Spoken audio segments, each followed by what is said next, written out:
Panginabuhian alang sa pipila ang gabukid nga basura nga gitambak dinhi sa Barangay Duongan, Butuan City. Apan perwisyo alang sa kadaghanan sa mga residente tungod sa kabaho nga nag-alisngaw sa kahanginan. Pipila lamang sila Reti Jimeno ug Jenelu Dulauco sa mga dugay nang nag-antos sa mga problema. Bisan ang panglawas sa mga bata na apektuhan na gumikan sa polusyon.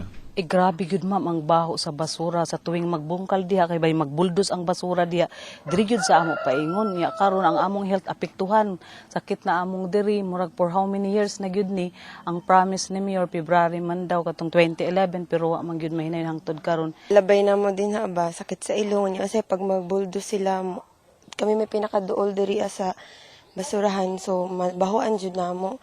Kapag abot na mo din sa una kay ngam sila nga pagka November daw kuhaon niya.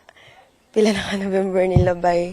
Butman sa mga residente nga mobalay na lamang upoy anan apan walay laing kabalhinan. Sa bagong administrasyon, dako ang ilang paglaom nga unta. Mahinayon na ang pagsira sa maong dump site. Kay wala mi mahimo kay wala ba tay kwarta nga idire-diretso dayon pag-transfer. So ang ako nga manawagan lang gyud unta ko. Nginaut pa unta mapansin sa city government ang among problema.